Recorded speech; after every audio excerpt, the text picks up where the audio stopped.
So let me turn on my video camera so you can put a face to a name. My name is John Meredith. I am a member of the Sumo Logic education team, training team, if you will.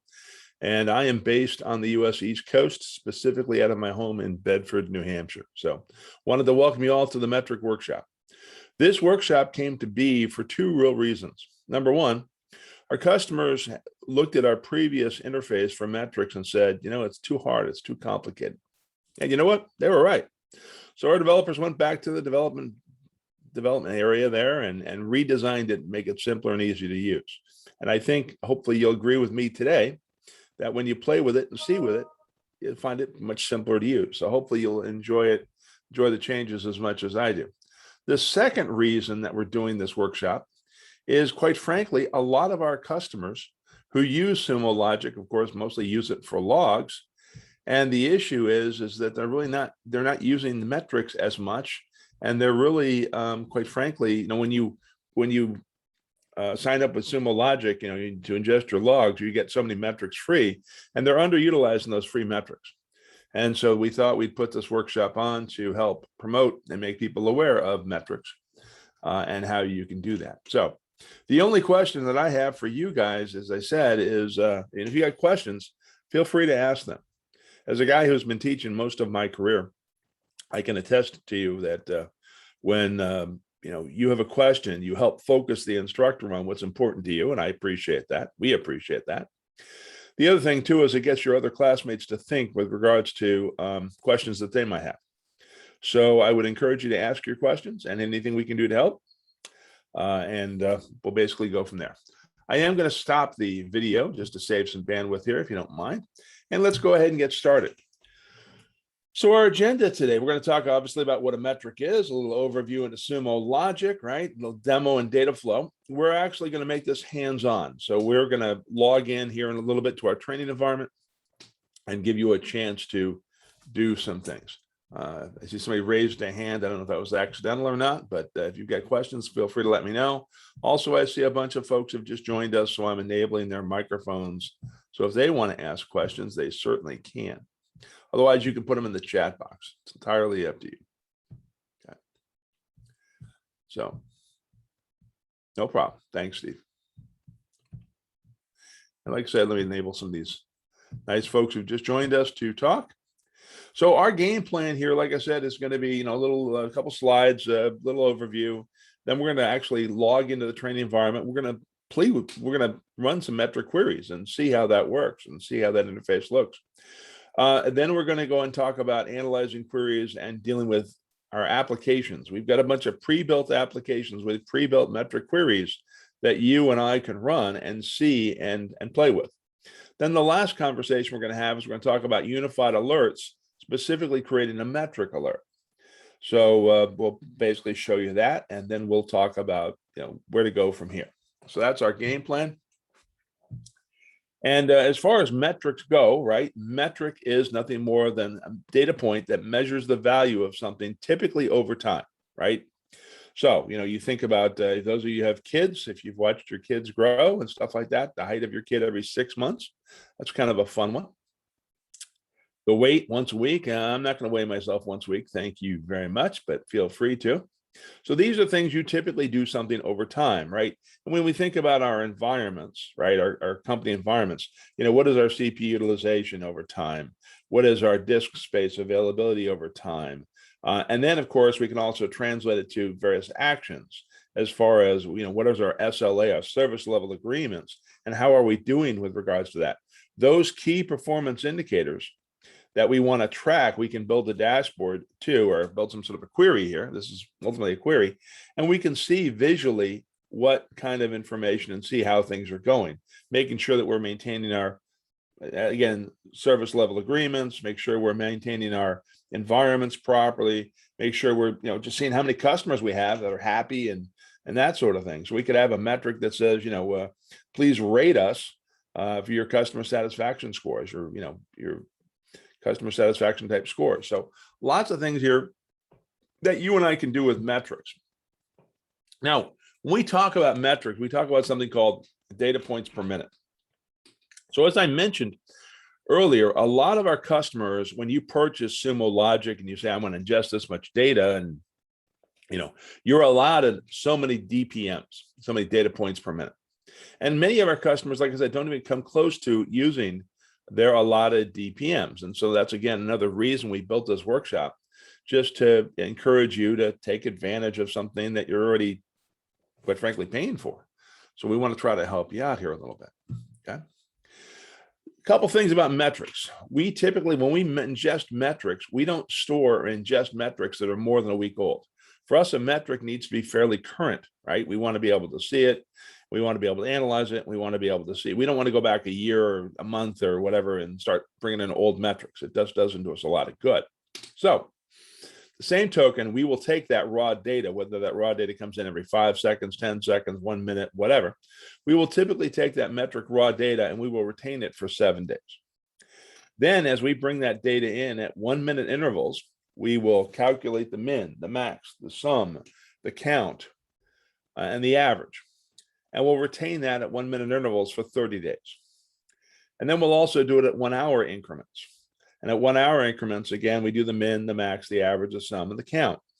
And we'll retain that for 13 months. Ergo, when you're looking at your metrics, you can go back, within a year, within an hour interval, and see how your metrics have been doing. Or if you want to go back within a minute interval, you can go back 30 days. Or if you want to go back and see the raw data, the various metrics and stuff that you defined, you can see it for 7 days. So it's a pretty good retention policy. It works very well with our customers. And like I said, I think you're probably going to be happy with it as far as looking at your metrics. In Sumo Logic, typically there are 3 phases to Sumo Logic. There is the data collection phase. We got to get data into Sumo Logic so then that you can run your metric queries and see what's going on. So that data collection phase consists of 2 things. Consists of collectors and sources. Think of the collector as the highway on which your data is going to be ingested into Sumo. That collector, if you will, is going to compress your data. It's going to encrypt your data. It's going to send it to Sumo. That's all it does. Compress, encrypt, and send. So you'll find that if you're in a cloud-based environment, that collector already exists. It's hosted by us. You don't have to worry about it. If you want to deal with some on-prem equipment or some servers that you physically have, there you have to install this collector. This collector is a little lightweight Java-based application that, like I said, will encrypt your data, compress it, and send it to Sumo. Then within these collectors, they're going to have sources. These are the sources of data that you're getting. If you're on AWS and you want to grab data from your S3 logs, so be it. That's a source. You want to grab stuff from your CloudTrail metrics, that's a source. So you can have a bunch of different sources within your various environments. And obviously our focus for this is mostly, various host metrics or some sort of metric sources that we want to be able to bring in. Now, once that data comes into Sumo, then we can write metric queries, in our case, or log queries, to analyze, build charts, build visualizations, and then be able to take those visualizations, those queries, incorporate them into a dashboard. So a dashboard consists of multiple queries, multiple charts, multiple visualizations that we can see, and then we'll also create alerts. Here in this 1 hour session that we have today, we're going to play a little bit with the metric operators. We're going to play a little bit with the built-in applications, which have some built-in dashboards and things like that we're going to use and see. And then we're also going to talk about those alerts and create some metric alerts. So like I said, those are the 3 things that we're going to do. Here are our metric operators that we can use. And if you'll give me a minute here, I'll actually get into the environment. I'll show you where you can find those. And I'll actually take the URL, the link for this, and I will copy it into the chat box in case you want it. Rather than talking about basic query mode, which I will in just a minute, why don't we log in and play around? So what I'd like you to do is I'd like you all to fire up Google Chrome or Firefox. Bring up those browsers, one of those 2 browsers, Google Chrome or Firefox, and I want you to go to service.sumologic.com. That's service.sumologic.com. The second thing I'd like you to do is I'd like you to pick a 3-digit number, anywhere from 001 to, we'll say, 899. Okay, pick a 3-digit number. I live up here in New Hampshire. New Hampshire, the area code is 603, so I might grab 603.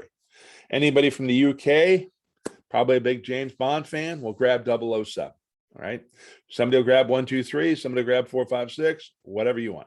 Select your number, type it in the chat box if you would, please, just so I can make sure that we have a minimum amount of overlap. By the way, let me also enable a couple of folks who just joined so that they can talk and ask questions if they like. So just bear with me a second. It's like we've got about 29 folks here. All right, so people are putting the numbers. You can't use 000, Mohammed. Sorry, it's got to be 001 or better. 001 or better. So it can't be 000. Sorry. And then I want you to log in as Training Plus Analyst with that 3-digit number at sumologic.com. And the password for this month, for July, is a capital SUMO, capital SUMMER, numeral 2, numeral 1, exclamation mark. That is our current password. Now, let me also take this information, if you don't mind, and let me copy it into the chat box. So it's a little easier for you to deal with if I copy it in the chat box. So let me do that.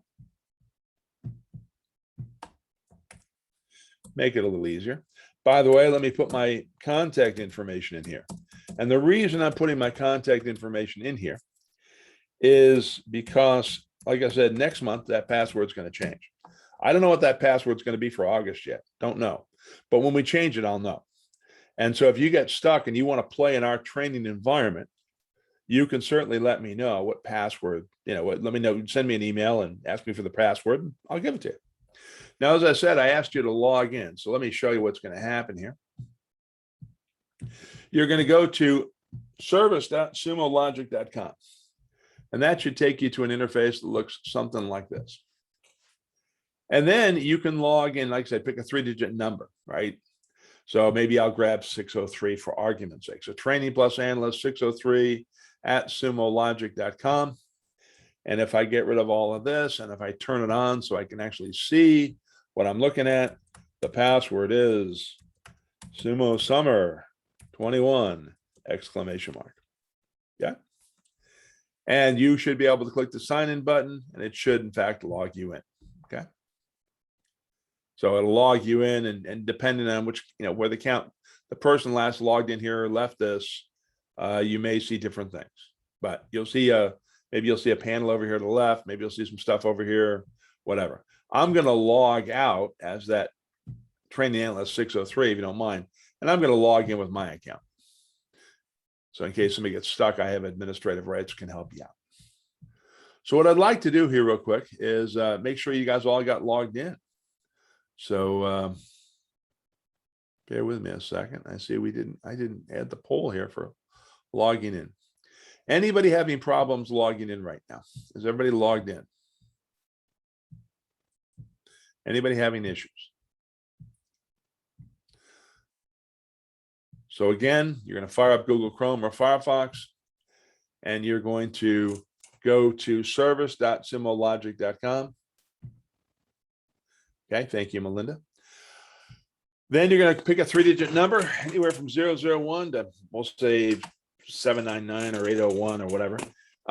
Pick a 3-digit number there that you like, and go log in as Training Plus Analyst with that 3-digit number at sumologic.com. And then the password is capital SUMO, capital SUMMER. I'm sorry. Try this a little slower. Capital SUMO, capital SUMMER, numeral 2, numeral 1, exclamation mark. And that should allow you to log in. All right.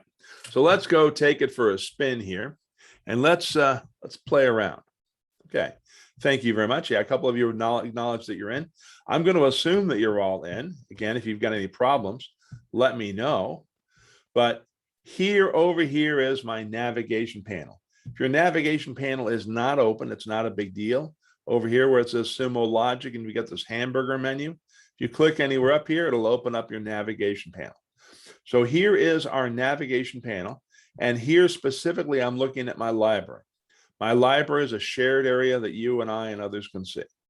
This is your private area.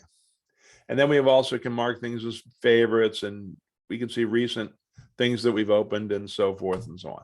Again, if I have more time, I would go over this in nauseating detail, but we're a little pressed for time. Down here, we have our main menu. And in our main menu, if I click on help, here's where our documentation is. Here's where our community area is. And I do want to take out and point out a couple things for you. So if I click on, and I open up this navigation pane, and if I click on help, and if I click on community, and if you click on community, here we are on our community that us and our partners and our customers all collaborate on. And if you do a search for slides, and you might think this is a little odd, but humor me, do a search for slides, you will see that we have a link for training and certification, lab, webinars, and slides. And if you click on this, you will see for all of our certification classes and all of our workshops. I'm surprised the metric workshop hasn't made it on here yet. I'll have to remind my boss, but we should have a link here to a recording of this class. So give me about a week and we will make sure that we have a link so you can actually play this course back. And then you can also have a link to see the slides if you want to. So if you want to talk to your colleagues and stuff about what you learned here today, you'll be able to do that. And then I'm also going to have another link to a PDF document. Now, I'm going to send up this PDF document, and some of you may or may not be able to download it. And the reason is because of policies that your company may have with regards to Zoom. Your company may not allow you to download documents, but here is a PDF document. And by the way, I've opened it up. Looks like this: student labs for metric workshops. These are the things that we are going to do together. These are the activities that we are going to do to learn the metric environment. Okay. So just wanted to explain what's happening. Now, one other thing I want to do is I could go into help, I could go into documentation, but rather than doing that, since I'm sort of old school, the way to get to our documentation, if you want to type a URL, is help.sumologic.com. Help.sumologic.com takes you to our product documentation. And you'll see that we've got chapters broken up for various things. In fact, we have a chapter here for metrics. And I could go into that metric chapter. And when you go into any chapter, you'll see that your table of contents moves over here to the left. And I could start reading through this information here about metrics. Or if there's other aspects of our product like APIs or Cloud SIM Enterprise that you're interested in, you can go into those chapters. By the way, you can also search for things. So if I go up here and search for metric operators, here, ladies and gentlemen, it will give me a series of links. This particular link right here is our metric operators that we use with metrics. So I'm going to take this URL, I am going to copy it, and I am going to paste it into the chat box, just to make it easy if you want that URL. Now, also, additionally, we've taken and created a PDF of our metric operators. So if I click on that PDF, here's a PDF that I can print out, put next to my computer, and these have examples of all the metric operators and what they do. So we try to make it easy to use our tool. That is our goal, pure and simple. Okay. Let me clean up some space here real quick if you don't mind.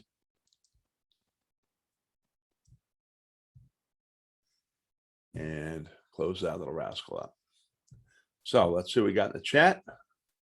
Okay. There you go. Thank you, Al. Excellent. Yep. Somebody asked the link for the, actually, I'm sorry, Al, you posted that to the panelists, not to everyone. So let me copy it and post it back out. So thank you very much, Al. And I'm passing it back to, somebody asked if we can put the link to the slides and certification page. So there you go, Vamsi. So now what we want to do is we want to create a new metric. So again, in our little lab exercise here, it says select the new blue button, select metrics from it. So here we go, new blue button, metrics from it. And we're going to create a metric query. Now, in our new metric explorer, we wanted to make this very simple for folks to use. But when you first open this up, depending on who the last person that logged in with this account, and how they left this, you might look like this, where it says metric, and then there's a bunch of underline, filters, underline, and add operators ghosted out. And if you're in that, if that's what you see, you're in great shape. If you see where it says enter a metric query, this is the advanced mode of metric. This is the old way that we used to see the interface. And people said this is kind of complicated. So if you are seeing it says enter a metric query here, and I don't need to type anything in, what I need you to do is go to the far right side where these three ellipses are, this more action button as we call it, click on it and switch to basic mode. And when you switch to basic mode, what you're going to find is we have key value pairs, right? So we have a key called metric, and then you get to pick whatever metric you want. Filter, again, key value pair. Filter, and then I get to pick the various metadata tags and the things I want to filter by. So this new interface is designed to make things a bit easier. Now, let's put it to the test. If I click on metric and I type in CPU, I see there's a whole bunch of different CPU values here I can use. I'm going to use the CPU load average 15 minutes. So I'm going to choose that metric. And that's all I'm going to choose for right now. I'm going to go ahead and click away just so that little drop down closes up. And I see I've got about 457 entries here. 457 entries. And if I click on the chart tab, I see this lovely spaghetti factory, which indicates all the various CPU load averages for all of my various systems. Okay, kind of nice, kind of busy. I could obviously filter it out, and we'll get to that in a second. I could, if I want to, change this visualization from a line chart. I could change it to a column chart or some other chart.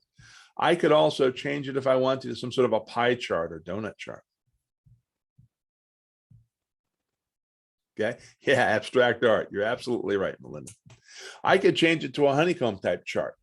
And with this honeycomb type chart, if I wanted to, I could, of course, add some conditional values here so that, you know, if I'm talking about CPU utilization and I'm saying, you know, it's 0 to 70 or 0 to 80, that's green, and then 80 to or 81 to 90, that's yellow, and then 90 on up, that's red. I could obviously do that. So as you can see, getting around here and playing around is pretty simple. Hopefully it's simple. I think it's simple. Now under filters, I do want to filter for perhaps a specific CPU. So give me a second here. Let me change this back to time series. Let me change this back to a line chart. Okay, back to my abstract art. And then here, what I want to do is I want to filter by source category equals, and I want to filter for a specific source category. So here I can say host metric / J Meredith, which is actually my CPU average for my computer. This is my Mac that I'm teaching this class on right now. And so I'm very easily, very quickly able to see my CPU load average for a specific load average here if I want to. And I'm looking at a specific environment. Now, maybe what I want to do is I want to add another query. I want to see another bunch of things. So there's a plus sign over here that I want you to click on. And I'm going to grab the same metric as before, CPU load average, 15 minutes. And instead of, and again, I'm back to my abstract art, my spaghetti factory here. But what I want to do with these, rather than seeing all of those different values, right? Rather than seeing that, what I'm going to do is I'm going to add an operator that says, I want to see the average of these things. And if I click on average, now it synthesizes this stuff down to its average. So here is the average of all of my hosts over time. So again, I got time on my x-axis, I got values on my y-axis. And if I think about this, most of these are servers. They're AWS environments, they're cloud environments. So their CPU utilization should be a bit higher than mine, right? I'm just a little workstation out here, having myself a good old time. But hopefully you can see that it's pretty quick and pretty simple to be able to, get some information on here. And then if I wanted to, of course, I could add this to a dashboard. Okay. So I could add this to a dashboard. I'm just going to call this CPUs of interest, whatever. Give it a name, panel title. And then I'm going to create a new dashboard. And you don't have to do this. I'm just going to create a new dashboard here. Just bear with me. New dashboard. And I'll type in today's date. Just so I can create a new dashboard. I'm going to select that, create new dashboard. And it's going to add it to my personal directory. And here, when I click add, here is my new dashboard. And if I want to change, its size, I can do that. And if I want to go in here and add other queries and other things, I can do that very, very easily. So my hope is that you realize that this is simple to use. And the interface is, I hope, not complicated. You're going to use key value pairs, right? Metric, filter, what do you want to filter based on? Any questions about this? Take that as none. So we're in good shape. All right. Let me also make sure everybody's microphones are enabled. Like a couple of folks have joined us. Okay. Where do these auto-completing metric names come from? In my Sumo options, these options do not appear. Brian, I'm curious. Do you see? Hang on a second. Let me dump some of this stuff off. I'm going to delete this. Are you in this where you've got metric and then the underlines and then the filters? Do you see this structure, or are you seeing something different? Hey there, John. So in the Sumo test environment, I'm seeing all of these metrics auto-populating when I start to type CPU, for example. Yep. I'm asking about my own company's live Sumo environment. I understand. They should automatically populate. That's what I want to make sure you're seeing the same interface. So I'm looking at in my own company's live environment. I create a new. I'm in the Metrics Explorer. Yep. I am in the basic. You have the key value pairs there? And yeah, so when I click metrics there, if I just type the letter C, for example, the only thing that shows up is an option for custom search. C custom search. I don't see all of these like CPU options, for example. Okay. Hang on a second. Okay. Yeah, Melinda points out they may not be sending metrics into Sumo. You may not have a whole lot of metrics, but you should see this automatically. Okay, it could be then that we're not ingesting any metrics. Right, and that would make a strong case or a strong comment for my case about a lot of customers do not utilize metrics very well. So, yeah. Okay, thank you. So, but yeah, thanks. That's fine. If you ingest metrics into Sumo, they should list here. They should be here. They should, shouldn't be a big deal. So, yeah, great. Okay. So I hope we cover logs to metrics. Dave, we don't have time for that today, but as Dave pointed out, we do have a feature in our product. So here in my Sumo Logic environment under managed data, under my metrics, there is a feature where we can convert log data and extract the metrics out of that log data so that you can sit and see that. And we do cover that in the 3-hour metric mastery class. So it is one of the things we would recommend if you guys want to learn more about metrics is as a next step, you probably want to see about taking that class. Okay. Okay. Somebody asked a question. Are we going to look at how metrics get here as a source? Unfortunately, due to time constraints, we don't have that capability or that time. Again, in the metric mastery class where we have 3 hours, we do. We show you, we actually have you set up and ingest some metrics. So you actually get to see that process. So sorry, it's a good question, but I want to be upfront and honest and, explain. So, all right. So the next conversation piece, if you don't mind, is now that we've got that demonstration done, let's talk a little bit about, let me go back a slide or two, talk about analyzing metrics and benefiting from our built-in applications.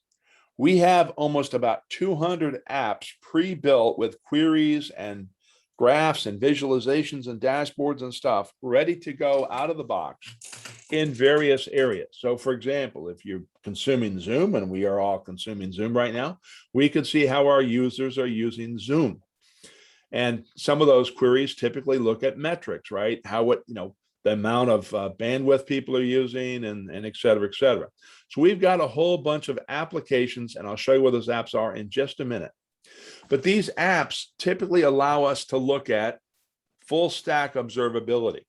For those of you who've been hanging around Sumo Logic for the last 6 months, we've kind of migrated our overall philosophy from logs and metrics to observability. We want to be more than just a logs and metric company. We want you to be able to have insight into your environment. And obviously, observability into metrics, observability into logs, observability into the process that occurs, and tracing. These are things that we've added to the product. So regardless of what your infrastructure is, regardless if you're on the cloud and you're doing microservices and Kubernetes and Docker or whatever, regardless of what your app components are, your database components, your web server components, whatever, we can see this observability with these visualizations in our product. So you can bring this data in to Sumo and we can see what's going on. Now, when most people think of metrics, regardless whether they're on cloud or on-prem, they're thinking in terms of what is my CPU utilization, my memory utilization, et cetera, et cetera. You could, and also there's obviously other metrics that you might want. But typically environmental metrics are something that people are interested in. So that being said, I want to talk about 2 specific applications that we have that might help you. So here, if I go into, and again, if your navigation panel is not open, I can open it by clicking on the little hamburger menu. And if I click on my app catalog, these are where our 200 applications are. And as I said, if I scroll all the way down, there's one here for Zoom. We got several for Zscaler, some for Workday, some for Slack, some for various authentication systems. And by the way, you could go up here and search for what you're looking for. But I want to introduce you and talk to 2 different applications. The first application I want to talk to is our host process app. So if I go into my library here, I've already installed this. And so you can go into the library, you can find this host and process metric app. And in this host and process metric app, I see I've got several dashboards. These purplish icons are my new dashboards. And if I look at host metric overview, and I click on it, it shows me that particular dashboard. So here I'm looking at my host metric overview of my various cloud environments. And I can see I've got a host with a high CPU utilization running about 90%. Down here, I can see my network receive and send errors, and I can see they're pretty active. I can see my memory utilization, disk utilization. There's a nice gauge. I can see hosts that are running a little hot here as far as memory or disk. And so I get an idea of what's going on with my environment. Now, in our case, what I want to do is this host with high CPU utilization running about 90%. I want to see why. So I'm going to go ahead and click on this. This is going to then take me and open up the side panel where I can see a graph of what's happening. And it takes me and says there's a linked dashboard. I can link my dashboards together that says host metric CPU. And I can then go to that particular dashboard. So here I have a dashboard that breaks it down a bit more. And really what I want to understand is what processes are causing this CPU to be high. So down here, I have a graph that talks about CPU usage by process. And here I can see that I've got some processes here that are fairly low. Put my cursor over. My payment app checkout is running about less than 20%. My payment app backup is also running about 20%. That's normal. This green one up here, that's not normal. My payment app monitor is running about 82% or so, 82, 85, whatever. You can actually see the value. So I want to know who's running this process, and maybe I can then work with them to figure out how we can make it more efficient. Again, if they're using a monitoring account, a system type account, then it should run, in the background without any problems. If a user is actively engaged running this, then I've got, that maybe explain why it's running at 80 some odd percent. So what I can do here is, again, I can click on this line, and again, it pulls out the side panel over here. And here it takes me to another dashboard where I can then see my process metrics and the details of my process metrics. And so I'm going to click on that, and that takes me to another dashboard where I can see this particular process, which is my payment app, is running at 80 some odd percent. I can see the memory usage of this app. And then down here, I can see that this app has been run by a user named John, not me, but another user named John. And so now I can reach out to John and say, hey, John, we've got this payment app that you're running. Why are you running with your account? Why are we not running it with a system account? Or maybe we want to see how it's being run so that we can make it and see if we can get its CPU footprint a bit smaller. So hopefully you're able to see how we can go into these built-in applications, and we can go at a very high level and investigate and see what's going on without having to necessarily go and create a metric query or a log query or any of that fun stuff. Any questions about that? So that's our first step. Okay. By the way, if you want to close up these tabs, you can obviously close them up one at a time. But if you grab the 3 vertical dots up here on any tab, you have an option that says close all tabs. And I'm going to close all tabs. Okay. Okay. Where did you click to get the details on the user? Okay. So what I did was I went into the app, the host and process metric app that's installed here. I went into the overview. I saw that I had a host with a high CPU utilization. I clicked on that. That linked me to this dashboard, host metrics. And then down here in my CPU process by usage, I found the process that's running hot. I clicked on that.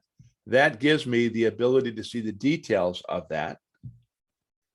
And now I can see here in my log data, this is really log data here, I can see who's running that application and what they're doing.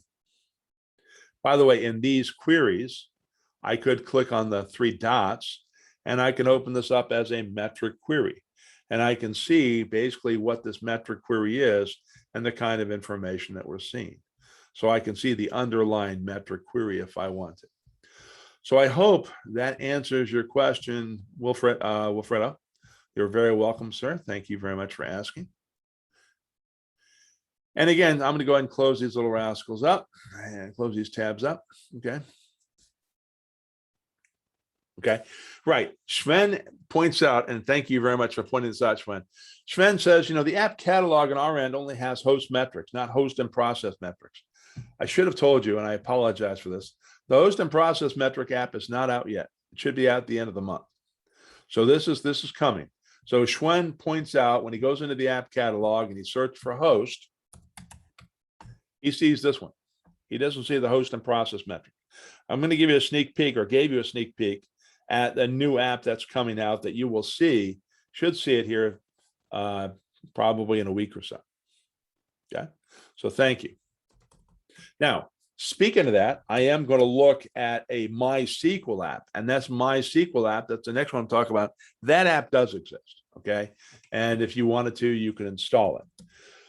So the second app I want to get into here is an app dealing with MySQL. And again, if I go into, actually close up all these tabs, if you don't mind. If I go into the library, or if you go into the library, and here in the library, if we find a folder called Metric Workshop, and in the Metric Workshop, there's the MySQL Workshop. And if I click on MySQL Workshop and open it up, I get a bunch of folders and one dashboard, MySQL Overview. And if I click on MySQL Overview, it's going to give me an overview of MySQL environment. Now, again, if you had those, you happen to be running MySQL, it's probably pretty nice. Here I can see my server uptime. I can see my number of errors, my replication errors, some nice key performance metrics here telling you about your MySQL. And by the way, we've got similar ones for DB2. We got similar ones for Microsoft SQL, you know, so forth and so on.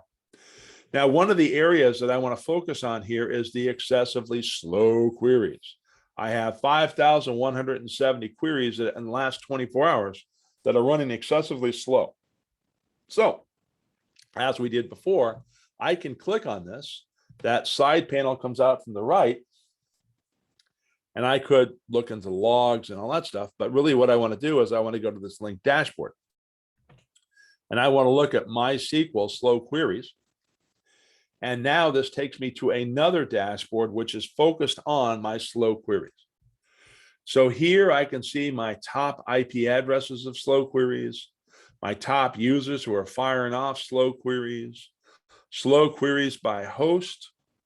I can even see down here the slow queries by different type of statements, a select statement, an update statement, and so forth and so on.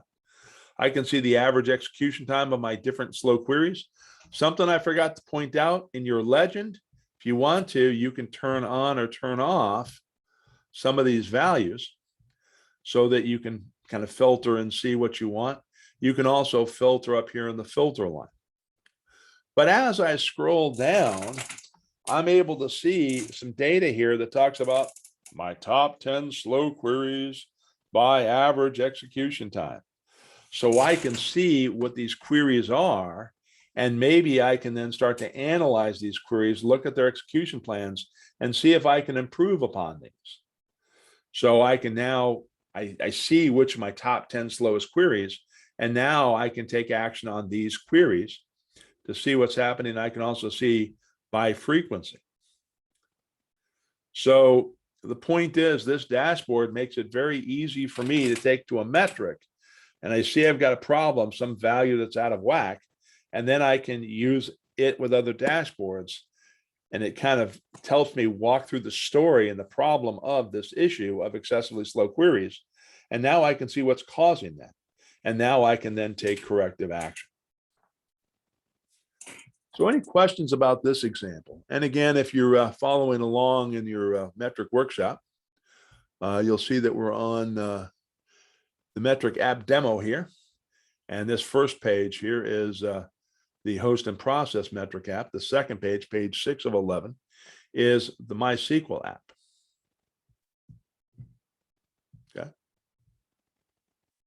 Okay. Mohammed says, how come create table takes too long? I don't know. I've now got to go back into MySQL and I've got to look at the query execution plan to see why it's taking so long. Why is that particular query taking long? And again, I need to investigate and look into that. Okay. Somebody asked, how did I get to the slow query page from the MySQL overview page? And I apologize. I do this all the time. So to me, it's second nature. But for you guys, it's the first time you're seeing it. So here, if I'm in MySQL overview page, and if I click on my excessively slow queries panel here, that brings up this link, which then I can click on. And that takes me to this panel. And at the bottom of this panel is where my queries are. So to answer, I mean, Mohammed, hopefully that answers your question. But the previous question that was asked is, now that I know it's create tables taking so long, why? Don't know. I have to analyze it with MySQL to understand why, where is it taking so much time? And what can I do as far as a tuning perspective to improve its performance? Those of you who are DBAs understand what I'm talking about, I suspect. I know I certainly understand the concept here. So there are things you can do with regards to your various statements and values and parameters so that you give it more resource, or you control how much resource and stuff it uses, and therefore it will fix these problems. Okay. So this tells us what we need to look into, takes us to the next step. Are there any other questions here so far? All right. So my last conversation that I want to have with you here, and I'm just going to go ahead and advance the slides here a little bit. So we talked about the metric host processing app. We talked about the MySQL app. The next thing I want to talk about here is unified alerting. Unified alerting is going to allow us, if something is wrong, if a metric is running too hot or too cold or whatever, we can be notified of it. And so we're going to talk about this monitoring process. Now, some companies might think that if I create a query and have a dashboard and I display that on a big screen in my network operations center, that's monitoring. And that may very well be for you, okay? But I'm not talking about that kind of monitoring. I want to be notified. I want it to tickle my pager duty. I want it to send me an email. I want it to do something when we've got a problem. Okay. That's what I'm talking about with regards to monitoring. Now, as I said, technically, I could have this information blasted on a screen somewhere in the network operations center, and this might be monitoring. Perfectly acceptable. In order to talk about the monitoring that I'm talking about, we're going to go open up the navigation panel. So again, if you need to, click on the Sumo Logic hamburger menu. Go down here to Manage Data, and under Manage Data, we have a section for alerts. That's really what I'm creating here as an alert. Now, in my alerts here, I've got monitors, I've got connections, I've got health events. We're going to focus on these monitors. We used to create metric monitors separate from log monitors. Now we create them all the same basic way in the monitors tab. So here in my monitors tab, if I click add, I can add a new monitor. Before I do that though, you can organize your monitors in folders. So maybe I've got a couple of AWS environments. I got a prod, I got a dev, I got a whatever. And you could create folders for prod, for dev, for whatever. And then inside there, you could obviously create your metric monitors. Okay. So you can create folders to organize things. Now, as far as this new monitor goes, when I click on it, you'll see here, do I want to create a log monitor or a metric monitor? Well, since our focus is on metrics, I'm going to grab my CPU sys. Actually, I'm going to grab my CPU. Let's grab something better here, CPU sys. And so I want to grab my CPU sys, and if I don't specify a specific host, as you can see down here in my graph, I got lots and lots of results, all right? Lots and lots of results. So let's focus this a little bit on a specific host. So I'm going to go into source category equals, and I'm going to go ahead and grab my computer again. So I want my CPU system value, okay? And as you can tell, my CPU system value is fairly low, right? It's running at maybe as much as 3.5%. So I'm going to have to modify this example to get the type of alerts and stuff that I want. Okay. Because normally on a CPU sys, I might, look, warn me when I get to 80%, notify me it's critical when we get to 90% or whatever you want. Those are, that's probably when I want to be notified. But in our case, we can type in our query, which is what I've done. Then we can say, you know what, if I'm not getting data from this host, notify me. And not only will we notify you when you're not getting data with whatever criteria you choose, we'll also notify you when we recover and get the data back. So we'll tell you when there's a problem. We'll tell you when the problem goes away. So you define the criteria under which you want to be notified. So here for my warning, again, in this example, I'm going to say, you know what, if it gets greater than 3, I want you to, tell me that's a warning. Actually, I'm going to make it greater than 2. There we go. And again, you can define your criteria. And again, you can be notified when you recover. You can recover at the same level as your alert, or you can change it. You can recover at a different level than your alert. Okay. And then as far as critical, what is critical?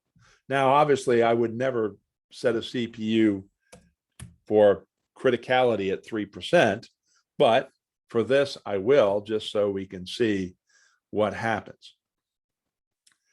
So here I define my triggers and the trigger types. Then down here, who do I want to notify? How do I want to notify you? Do I want to send a new email? Do I want to do a webhook and API hook into Slack or PagerDuty or some of those other nifty tools? Do I want to send it to Datadog? Lots of different ways that you can communicate within your organization. I'm going to choose to grab a new email. And then who do I want to send this to? Well, maybe I want to send it to the person that owns that machine. Maybe I want to send it to my network operations center. Maybe I want to send it to my support team, whatever. Here under subject line, you can use a combination of dynamic and static text. So my trigger type would be something like missing data or missing data recovered, warning or warning recovered, critical or critical recovered. And there's also a bunch of other variables here that I could use. Then I can actually type in a message here if I want to.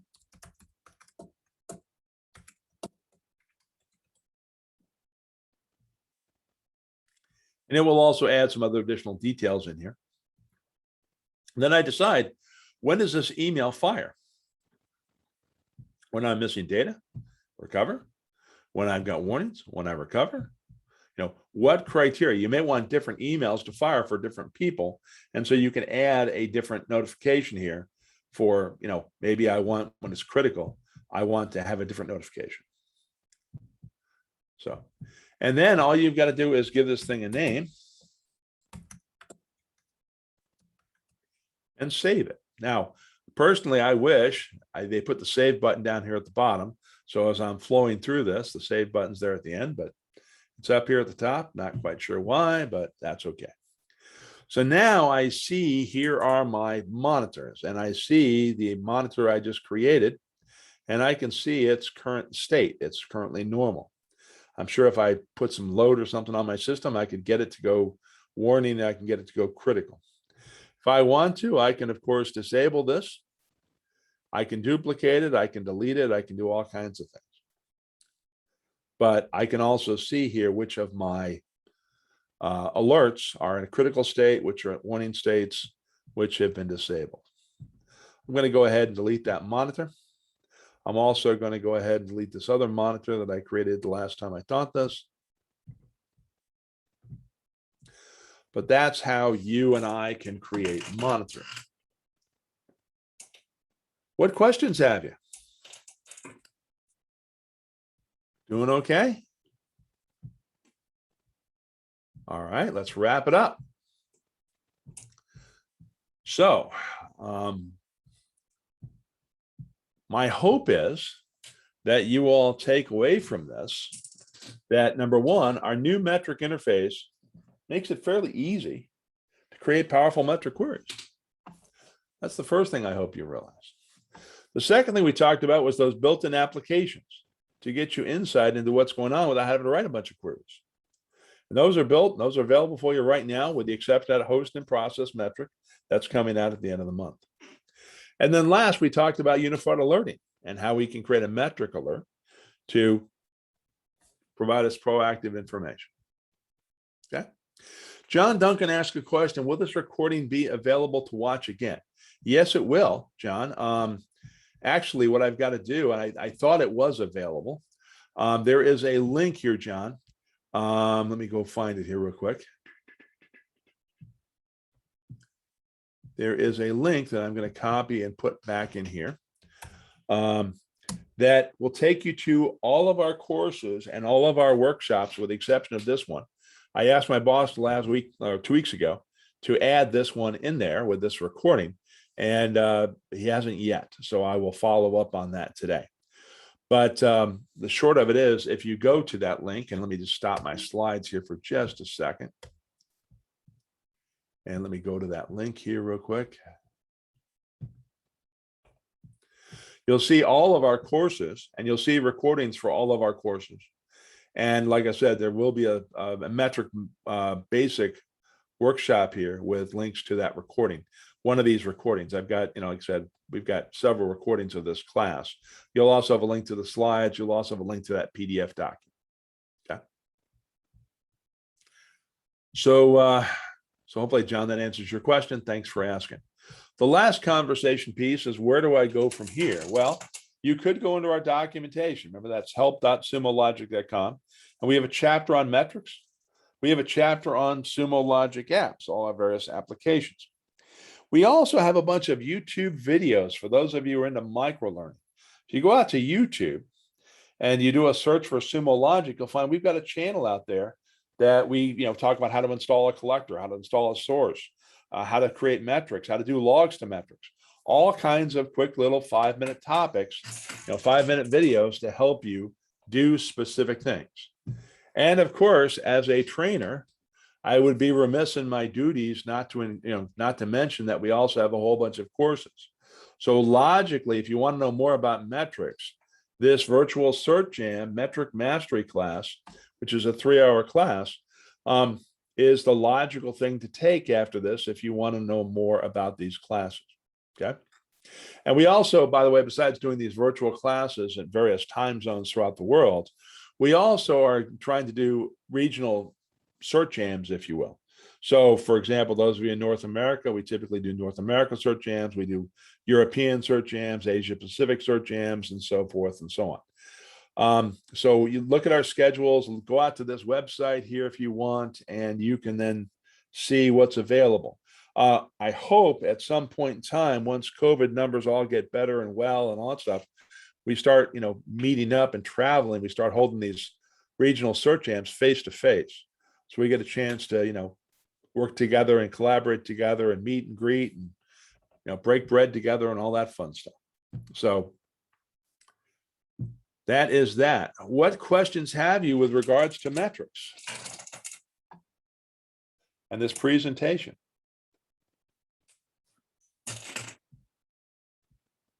All right. So that's all I've got, folks. So if you got questions, feel free to ask them. Otherwise, we can go ahead. You guys can go ahead and sign out. Have yourselves a wonderful day. Thank you very much for joining us today. And like I said, I'll turn my camera back on to say thank you. And like I said, I wish you all good day, and I hope you have a great time, and hope we'll see you in the class again real soon. That's all I've got. Thanks a lot. Have a wonderful day. Thank you. Thank you. Hey, John, I think there were 2 questions from Dave Campbell in the chat. Oh, there? Okay, sorry about that. Dave, let me see what we got here. Okay. No big deal. Okay, one question is there access to any abnormality detection? We've got some functions in there for that. I've got to look those up specifically, Dave. So I'm not 100% sure. I think we do have some various outlier functions and stuff you can use. Yeah, I know we've got an outlier function. So abnormality detection, we do have that in the outlier function. And then can you distinguish between a log monitor and a scheduled search? How long does a log monitor, how does a log monitor process? How frequently does the log monitor run to check the criteria? Oh, I got you. As new data comes in. So Okay, it's basically, it's a live monitor. Kind of a trigger. It triggers on new data in that time series. Correct. The other thing too, by the way, is, well, in our log data, we also have the ability to set up some sort of a scheduled search type thing for alerts. Sure. I do that all the We can time. do that as well. I do that all the time. And I'm trying to bridge between looking at life through that lens and trying to understand if it makes sense to do logs to metrics for certain things. Sure. No, it makes sense. I got you. And I'll dig into the logs to metrics stuff immediately. Okay, good. Thanks, man. Excellent. It's good stuff. The interface looks really good. You're kind of playing catch up on some of that stuff, but that's what the world's all about. Competing. There you go. And doing it well. Well, thank you, sir. All right. Have a All right. great day, man. Thank you so much. Good session. All right, my pleasure. Yeah. Thanks for attending. All right, any other questions, folks? Otherwise, I'm going to stop my sharing and I'm going to close up the meeting. You all have a wonderful day. Please be safe out there.